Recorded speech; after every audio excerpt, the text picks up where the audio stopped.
Vous avez sans doute déjà entendu parler d'informatique quantique, sans peut-être trop comprendre concrètement en fait ce qui se cache derrière. Et ces nouvelles capacités de calcul informatique pourraient changer pas mal de domaines de la vie. Par exemple, créer des nouveaux matériaux pour les batteries, fabriquer des nouveaux médicaments encore inconnus, peut-être casser les méthodes de chiffrement actuelles, qui sait. L'objectif, en fait, c'est de comprendre une fois pour toutes pourquoi c'est si difficile de faire ces ordinateurs quantiques. On a la chance, pour ça, de recevoir deux experts du domaine qui nous viennent de l'entreprise Alice et Bob. C'est une petite boîte qui fait légitimement concurrence avec les plus gros acteurs du marché en ce moment sur la création d'un ordinateur quantique. Et qui potentiellement, en 4 ans, pourrait faire ce que Google n'a pas réussi en 15. Est-ce que, pour commencer, vous pouvez nous expliquer à quoi ça sert un ordinateur quantique ?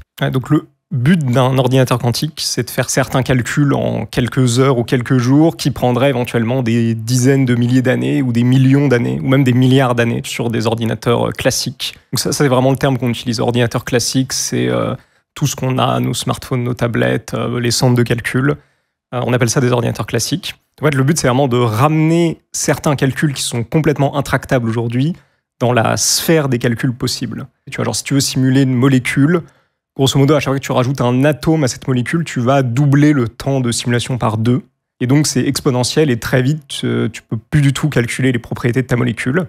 Par contre, un ordinateur quantique, lui, il est câblé pour ça. Et je pense que ce qui sera la plus grosse application de l'ordinateur quantique, c'est vraiment simuler la physique quantique. Alors, dit comme ça a peut-être l'air de rien. On peut se dire, bon, pas gros nerd. À quel point c'est important, en fait. Voilà, on peut se dire que c'est un délire de physicien. Ouais. En fait, bon, tout est quantique en vrai, mais par exemple, tu vois, les propriétés d'un matériau, c'est souvent des propriétés émergentes de la physique quantique. Et donc, pour prédire les propriétés que va avoir un matériau, en fait, c'est des simulations de physique quantique. On avait parlé, alors il y a quelques années, du repliement des protéines quand Google avait réussi avec AlphaFold à prédire le repliement des protéines. Ça aussi, c'est un problème qui est en fait un problème de physique quantique qui est hyper compliqué à simuler. Aujourd'hui, pour déterminer la structure d'une protéine, soit tu dois faire de la cristallographie à rayon X, et c'est tout de suite des semaines de mesure. Si tu avais un simulateur quantique pour replier la protéine en quelques minutes de calcul, ça te permettrait, on imagine que l'industrie pharmaceutique puisse itérer bien plus vite pour trouver des protéines intéressantes. C'est pas juste une optimisation, on est sur un changement de paradigme complet. Maintenant, la question d'après, c'est comment on fabrique un ordinateur quantique ? En réalité, il n'y a pas qu'une seule stratégie aujourd'hui pour essayer de fabriquer cette machine. Je pourrais citer les ions piégés, les atomes froids, photonique, merci beaucoup. Nous, c'est pas ce qu'on fait. Nous, on est sur une techno qui est probablement l'une des plus représentées aujourd'hui dans la course à l'ordinateur quantique, qui s'appelle les circuits supraconducteurs. C'est une plateforme sur laquelle on va venir essayer de stocker de l'information en exploitant les propriétés de la matière. Pour faire ça, on a besoin d'énormément refroidir. Donc là, on voit un cryostat, donc c'est l'intérieur des frigos, on les appelle comme ça au laboratoire, dans lesquels on met nos puces, tu vois, on les met tout en bas. Il faut bien voir que là, donc tout est doré. C'est du cuivre recouvert d'or pour faire d'excellents contacts thermiques. Et ces cryostats, ensuite, on les referme une fois qu'on a mis nos expériences. On met plein de couches en poupée russe pour nous isoler au maximum de l'environnement électromagnétique environnant, parce qu'on va travailler à des fréquences typiquement de l'ordre de la dizaine de gigahertz. Donc en fait, c'est exactement la fréquence des télécoms. Donc si tu es mal isolé, tu vas capter le Wi-Fi sur tes types. Et une fois que tu as fait ça, tu fais un très bon vide et tu vas venir refroidir ton échantillon. Et les températures auxquelles on travaille, c'est typiquement 10 millikelvin. Donc en gros, c'est moins 273,14 degrés. Exactement. Et il n'y a pas une histoire comme quoi c'est plus froid que dans l'espace, non ? Ouais. L'espace, si tu veux lui donner une température critique, c'est typique, c'est celle du fond cosmologique diffus. C'est un bon point de référence. Et il est à genre... on a rediscuté 3 degrés Kelvin. Parce que dans l'espace, en fait, c'est vraiment ces boucliers qui nous permettent, nous, de bloquer ce rayonnement. Exactement. Tout l'univers est plongé dans ce rayonnement. Et nous, avec les boucliers, en fait, on le bloque, donc on peut descendre plus bas, quoi. Tout à fait. Plus froid que l'univers. Plus froid c'est une bonne façon de le dire. Et donc, ces circuits supraconducteurs, c'est une boîte. Et donc, si j'ouvre la boîte, on va voir à l'intérieur un petit circuit qui est lithographié. Donc là, je ne sais pas si c'est du silicium ou du saphir. Et ce qu'on lithographie, c'est typiquement du néobium ou de l'aluminium, qui sont en fait des métaux tout à fait usuels. Mais ce que les gens ne réalisent pas, c'est que la plupart des métaux usuels sont supraconducteurs. Il faut juste les refroidir suffisamment. Ah oui, d'accord. Donc évidemment, mon CPU n'est pas à 0 degré Kelvin. donc, il n'est pas supraconducteur, tout à fait. Et donc, tu vois, sur cette puce, on a plein de petites entrées-sorties qui nous permettent de greffer des lignes coaxiales pour envoyer et recevoir des signaux micro-ondes qu'on va venir contrôler avec une électronique à température ambiante. Par des lignes de descente, on les voyait tout à l'heure, on va pouvoir acheminer ces micro-ondes par des chemins qu'on a bien choisis et qu'on a bien isolés pour pas qu'il y ait n'importe quoi qui rentre dedans. Et nos signaux, on va les récupérer et les analyser avec typiquement l'électronique utilisée dans les télécoms.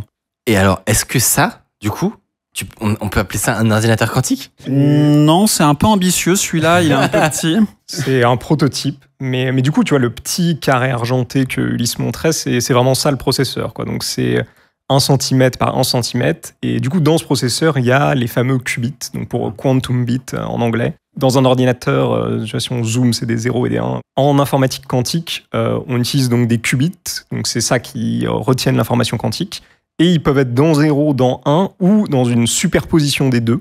Si tu as plusieurs qubits, tu vois, par exemple, si tu as 3 qubits, en fait, tu pourras les mettre dans la superposition des 2 puissance 3 états possibles. Donc, c'est ce qu'on voit entre les petits crochets. Donc, C'est la notation pour dire que c'est... Ça veut dire que c'est quantique. quantique. D'accord, c'est quantique. Tu vois, t'as des 0, des 1, c'est normal. Ok. Tu mets des crochets. Tu mets des crochets, c'est quantique. Là, là, ça marche plus sur mon ordi. Et tu pourras avoir en même temps 000, 001 jusqu'à 111, tu vois. Et l'intérêt, c'est qu'ensuite, tu vas faire une opération sur ton ordinateur quantique. Donc, c'est vraiment des trucs, je sais pas, une porte OU, une porte E. Enfin, c'est vraiment l'équivalent. Tu vois, Un processeur normal, ouais. Ouais, les briques de base, elles vont s'appliquer en même temps sur toute ta superposition. Ok. Tu as une espèce de parallélisation inhérente à la physique quantique qui fait que tu peux calculer sur tous les états en même temps. Alors, il y a quand même une petite subtilité à ça, c'est que en sortie de ton ordinateur quantique, tu vas mesurer qu'un seul résultat. Tu vois, Ouais. donc tu auras une bit string de 0 et de 1, et tu n'auras pas une superposition géante. Ouais. Donc en fait, tout le jeu d'un algorithme quantique, c'est d'arriver à exploiter au milieu de l'algorithme, tu vois, cette superposition, sachant qu'à la fin, tu veux quand même que ton truc converge vers la bonne réponse. Ok. Mais tu vois, c'est en exploitant la parallélisation au milieu. Ouais. Que Non, mais c'est hyper t'arrives- intéressant. Est-ce qu'on peut pas faire un parallèle en disant que si un processeur normal, par exemple, c'est un petit ruisseau, on va dire qu'il y a une certaine largeur normale, et ben un processeur quantique, il permet en entrée, t'as toujours le même petit ruisseau. Au milieu, ça peut devenir un énorme torrent en fait qui peut processer entre guillemets beaucoup plus d'informations. Et en sortie, ça redevient un tout petit ruisseau. Et tout le jeu, c'est de trouver comment profiter de cette puissance au milieu de l'algorithme, tout en n'ayant qu'un input et un output limité comme d'habitude. Est-ce que c'est un parallèle que tu validerais? C'est plutôt une image pas trop mauvaise. Ouais. Hein. Peut-être Ouais. je te la volerais. Je dirais plus, ouais, où c'est plein de petits ruisseaux au milieu. Tu vois, c'est-à-dire au milieu de l'algorithme, si tu as 100 qubits, tu vois, tu as un peu 2 puissance 100 ruisseaux. Et si tu arrives à bien les manipuler, tu auras l'info que tu veux quand à la fin ça reconverge vers un ruisseau. Et tu vois, c'est vraiment pour ça qu'on ne peut pas juste prendre un algorithme classique, le passer dans la moulinette et avoir un algorithme quantique qui marche 10 000 fois plus vite. Tu vois. C'est des chercheurs qui trouvent des algorithmes quantiques et on n'en trouve pas un toutes les 2 semaines. Tu vois. En fait, ce qui me fascine, c'est que les algos, on les a depuis bien plus longtemps que le hardware pour les faire tourner. Et je trouve que c'est, quand on le sait pas, ça mindfuck. C'est-à-dire que on sait déjà précisément quelle ligne de code, entre guillemets, on va pouvoir exécuter sur ces processeurs le jour où ils vont arriver, mais ils ne sont pas là. Ce que je vous propose maintenant qu'on a eu un petit peu un visuel de ce qu'il y a tout au cœur de la machine, c'est de comprendre pourquoi on n'a pas beaucoup de résultats concluants et qu'est-ce qui a été imaginé de votre côté pour surmonter ces difficultés-là. Alors, déjà, pourquoi ça marche pas? En fait, la raison profonde, c'est que la physique quantique, c'est très fragile. Tu vois, on disait, par exemple, on refroidit à des températures très très froides, mais dans votre ordinateur que vous avez chez vous, par exemple, s'il monte de 20 degrés, ça va rien changer. Tu vois, le truc marche toujours, c'est hyper robuste en fait. Un ordinateur quantique, si ça monte de 1 degré, tout est cassé. Tu vois. Si la température des frigos monte trop, on voit que les performances des qubits se dégradent. Tu vois. Et donc, on est hyper sensible à toutes les conditions extérieures. C'est pour ça c'est hyper protégé, il y a plein de boucliers, etc. Mais à la fin, ça fait que le temps de vie de l'information dans un ordinateur quantique, aujourd'hui en tout cas dans les supraconducteurs, c'est disons entre la microseconde et la milliseconde. Donc concrètement, tu vois par exemple si je fais, je sais pas, t'enregistres, tu sauvegardes un film sur ton disque dur, t'espères que quand tu reviens 2 jours après, les 0 et les 1 qui composent le film sont toujours là et les 0 ne sont pas changés en 1 et les 1 ne sont pas changés en 0. Et dans un ordinateur quantique, aujourd'hui, toutes les une centaine de microsecondes, un 0 se transforme en 1 ou un 1 en 0 sans que tu le veuilles. Donc tu vois, tu peux pas faire des calculs avec ça. T'es en train de regarder ton film et là, tout explose, tout crash, Iron Man disparaît. T'as du bruit blanc. Et c'est pour ça que vraiment, quand Shor il a sorti son algorithme pour casser RSA. RSA qui est derrière tous les algorithmes de chiffrement symétrique. Donc globalement, ce qui fait toute la confiance sur Internet, vos paiements sécurisés, tout ça, imaginez que tout ça est basé sur RSA derrière. Ouais. Je crois qu'il a raconté qu'un an après, il y a un papier qui est sorti qui a dit mais en fait, ce sera impossible parce qu'on n'arrivera jamais à construire des systèmes assez robustes. Le temps d'exécution, tu vois, pour faire l'algorithme de Shor, je sais pas, il faudra un truc qui survive pendant 8 heures. Ok. Et avec le nombre de qubits que... Avec beaucoup de qubits. Okay. Donc les gens pensaient que c'était impossible, quoi. Ils se sont dit bon, on n'y arrivera jamais. Puis, en fait, c'est Shor qui a à nouveau inventé un qui est vraiment hyper fort. Je suis admiratif. Qui a inventé ce qu'on appelle la correction d'erreurs quantique. Donc le premier truc que tu peux t'imaginer, c'est que voilà, si mon 0 ou mon 1 il est trop fragile, bah, je vais juste répéter l'information. Tu vois, je vais juste dire, mais en fait, mon 0, c'est 3 0 et mon 1, c'est 3 1. Et du coup, si j'ai un 0 qui se transforme en 1, tu vois que j'ai encore 2 0 qui retiennent mon information. Et donc, je peux faire un vote de majorité, dire bah, le 1, il est tout seul, il est louche. Par contre, j'ai encore 2 0. À mon avis, c'était 0, 0, 0. Et hop, le 0, je retransforme en 1. Et après, tu vois, dans ton algorithme, ça voudrait dire que tu auras une étape où tu vas faire les opérations, une étape où tu vas corriger les erreurs, une étape où tu vas faire les opérations. À la fin, la machine que tu as, elle corrige autant les erreurs qu'elle fait des calculs. Ouais. Les deux seront l'un après l'autre. Autant d'énergie à corriger les bugs intempestifs qu'à calculer des trucs, quoi. Ouais, bah en fait, à la fin, si tu as 3 0 mais que tu as 2 0 qui se transforment en 1, bah là, ça marche plus. Tu vois, même ton vote de majorité, il va inverser le 0, le dernier qui restait qui était bon, il va le mettre en 1. Et tu t'auras ajouté une erreur avec ta correction. Donc en fait, c'est ce qu'on appelle le seuil de la correction d'erreur. Donc c'est hyper important, c'est le fait qu'en fait ta correction d'erreur, elle marche, mais si de base, tes qubits, ils sont assez bons. En fait, si vous voulez un parallèle de c'est quoi de la correction d'erreur, c'est un QR code. Si vous avez déjà vu un QR code et que vous scratchez un petit bout et que vous réessayez de le flasher, ça marchera toujours en fait. Parce qu'il y a une redondance d'informations qui fait que même si un petit bout n'est pas là, bah, tout va bien. Et là, pareil, dans les CD, si tu rayes un CD, comme il y a de la correction d'erreur, c'est pareil. Tu vas avoir le film intact quand même. Mais là, en fait, c'est vraiment important ce que tu dis. C'est là où tout se joue en réalité, parce que c'est ce qui distingue un ordi qui sert à rien d'un ordi avec lequel on peut vraiment faire des trucs. Et aujourd'hui, on n'a que des ordis qui servent à rien. Ils servent pas tout à fait à rien. C'est des très beaux objets de physique, c'est incroyable. Par contre, on a fait...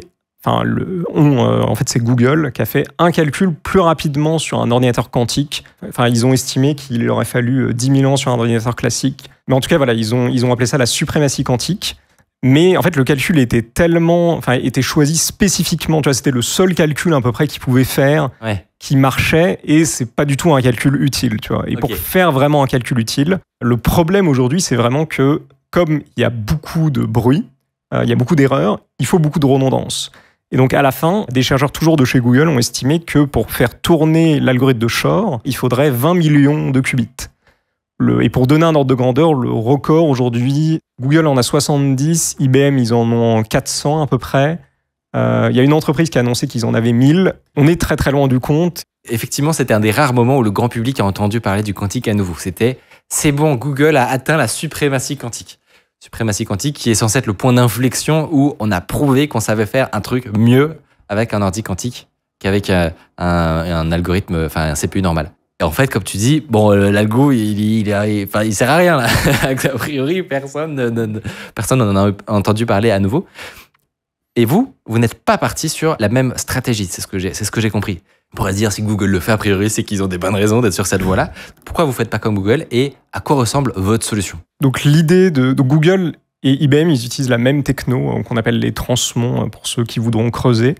Donc, il y a un truc qui a été développé en 2008, je crois. Et tu vois, l'expérience de suprématie quantique, même si en fait, c'est qu'un point de départ dans l'histoire de l'ordinateur quantique, ça montre quand même que, tu vois, Google, ils ont réussi à maîtriser 50 qubits transmons ensemble, à faire ce qu'ils voulaient, etc. Donc en vrai, c'est une expérience de physique absolument magnifique, quoi. Enfin, c'est un énorme exploit technique déjà ce qu'ils ont fait. Enfin, faut rendre à César ce qui est à César, quoi. Enfin, c'est une expérience incroyable ce qu'ils ont fait. Et donc il y a un truc à expliquer d'abord. Du qubit. C'est que en fait, il y a dans un ordinateur quantique, donc non seulement il y a beaucoup d'erreurs, Mais en plus, il y a deux types d'erreurs. En fait, un qubit, son état, on peut le représenter comme une flèche qui pointe sur une sphère. Donc, tu vois, si elle pointe vers le nord, c'est 0. Si elle pointe vers le sud, c'est 1. Si elle est sur l'équateur, c'est qu'elle est en superposition de 0 et 1. Et tu vois qu'il y a un continuum d'état le long de la sphère. Et donc, en fait, il y a deux types d'erreurs dans l'ordinateur quantique qu'il faut corriger. Et c'est passer du pôle nord au pôle sud. Donc, la première, on appelle ça un bit flip. Ok. Mais après, tu peux aussi être sur l'équateur et drifter le long de l'équateur. Tu vas passer de l'Afrique aux Amériques. Et c'est aussi un problème. Et c'est aussi une erreur qu'on doit corriger. Donc, c'est ce qu'on voit là. Donc, cette deuxième erreur où tu driftes le long de l'équateur, on appelle ça un phase flip. Donc, c'est une erreur qui existe que en physique quantique. Donc, non seulement il y a beaucoup d'erreurs, mais en plus, il y a un nouveau type d'erreur qu'on doit corriger. Fascinant. Ce qui me fait, c'est de découvrir le vocabulaire. C'est un monde à part entière, quoi. Alors, c'est un vrai truc. Quand tu arrives en thèse dans ce domaine et que t'es pas trop familier au début, la première chose qui te choque, c'est que les gens au labo parlent. Et tu comprends rien. Et tu comprends vraiment rien. Et il te manque les mots, en fait. C'est vraiment rentrer dans ce domaine profondément, c'est un peu apprendre un nouveau langage. Des termes qui n'existent nulle part ailleurs, comme tu dis. Ouais. Bah, les onboarding à Alice et Bob sont assez longs. Et donc, ce que typiquement Google fait, ils utilisent en fait un code correcteur d'erreur qui est en 2D. Donc, on appelle ça un code de surface. Donc, une dimension pour corriger les zéros qui vont se transformer en 1. Et une dimension pour corriger donc les drifts selon l'équateur. En fait, c'est quand tu es en superposition de 0 et 1, en fait, mathématiquement, tu es dans l'état 0 plus 1. En fait, tu peux passer dans l'état 0 moins 1. Genre, le signe peut changer. Et donc, ils ont besoin de ces deux dimensions pour corriger les deux types d'erreurs. Et c'est pour ça qu'on arrive au chiffre de 20 millions. Tu vois, parce qu'à la fin, chaque qubit qui manipulera, ça sera en vrai 1000 qubits derrière. Ouais, d'accord. Vous n'avez pas choisi ce qu'ils font. Pourquoi ? Et qu'est-ce que vous avez fait ? Donc l'histoire d'Alice et Bob, elle commence vers 2014-2015, où en fait des chercheurs français ont inventé un nouveau type de qubit, qui donc s'appelle le qubit de chat. Donc c'est pour ça que sur les logos d'Alice et Bob, il y a des petits chats. Donc c'est une référence au chat de Schrödinger, donc qui est aussi un circuit supraconducteur, mais où tu mets, tu vois, juste ton circuit est câblé différemment. Et ce qubit, il a en fait jamais de bit flip. On supprime exponentiellement un des deux types d'erreurs, et il reste que l'autre type d'erreur à corriger. Okay. Et donc, c'est ce qu'on voit assez bien visuellement, qu'en fait, à la place d'avoir un carré pour corriger des erreurs, on a juste une ligne. Quand on regarde les chiffres de 20 millions, ils se comparent chez nous à une centaine de milliers de qubits. C'est-à-dire avec une centaine de milliers de qubits de chat, tu pourrais faire la même chose que ce que fait Google avec 20 millions de qubits. Donc, c'est toujours gros, 100 000, mais ça reste quand même plus... c'est plus raisonnable, quoi. Ça fait moins sursauter les expérimentateurs. C'est sûr. Parce que oui, si tu mets un expérimentateur, un mec qui branche des câbles, qui passe sa vie à mesurer des qubits... Toi. Dans la même pièce. Dans la même pièce qu'un mec qui dit « Oui, 20 millions de qubits sera facile », il fait une syncope, quoi, le mec. C'est à peu près ça la situation aujourd'hui. Et donc, quelle est cette magie ? Je vais tâcher de vous expliquer comment on s'y prend pour faire nos qubits tels qu'il n'est pas de bit flip. Et donc pour ça, je vais prendre une analogie qui a été proposée par Raphaël Lescan un peu après sa soutenance de thèse, donc l'un des deux fondateurs d'Alice et Bob. Donc vous voyez un pendule. Là, j'ai superposé plein d'images de mon pendule en même temps et je les ai synchronisées. Il y en a 4. Donc au début, ça fait un peu n'importe quoi quand je pars de l'état au repos. Le système est dans un régime assez chaotique, tu vois. Ouais. Mais très vite, donc là, ça commence à arriver, tu vois, tu converges soit vers la trajectoire qui est dans un sens, là c'est bon, on est bien synchronisé, soit vers celle qui est dans l'autre sens. Et alors là, il y a une observation cruciale à faire, c'est que si vous regardez la partie supérieure de l'image, donc là où le pendule est ancré, je sais pas si vous voyez, mais toutes les vidéos sont parfaitement superposées. Tu peux pas les discerner. Ouais. Au début, tu peux, mais pas dans le régime permanent. Alors, pourquoi ça se passe ? C'est parce que le ressort en haut, je l'agite à 2 fois la fréquence propre du pendule. Tu peux rentrer dans un régime où si le pendule est en haut à gauche, mettons, je tire le ressort vers le haut, ça compense l'accélération du pendule vers le bas. Et ensuite, je redescends l'excitateur en haut, l'agitateur en haut, et le pendule arrive en haut à droite. Et du coup, tu peux rentrer dans ce régime oscillatoire où quand le ressort fait une oscillation complète, le pendule fait une demi-oscillation. Et là, ce qu'il faut voir, c'est que si je commence depuis l'état d'équilibre, depuis le vide, ce qu'on appelle le vide, on y reviendra, eh ben, tu vois, le pendule, il doit faire un choix au début. Il doit choisir s'il part d'abord à droite ou d'abord à gauche. Et du coup, si je te donne une référence de temps, eh ben, la trajectoire où il est parti d'abord à droite et la trajectoire où elle est partie d'abord à gauche, c'est ce qu'on voyait dans l'animation, tu peux la discerner et ça peut te servir de truc binaire, tu vois, Corrigé. d'un 0 et d'un 1. Donc déjà, je vais vous dire pourquoi ce système est bien protégé contre les bit flips. Ouais. J'ai pris 2 vidéos qui sont en phase et vous voyez avec mon doigt, je viens donner des coups dans le pendule. Et ça, vous pouvez imaginer que c'est le monde extérieur qui vient perturber le système. Ok. Je sais pas si vous voyez, mais il s'auto-stabilise, il revient tout seul. Ouais. Tu vois ? Il Ouais. passe pas dans l'autre état, il reste dans l'autre état. C'est un système qui est extrêmement robuste aux perturbations. Ok.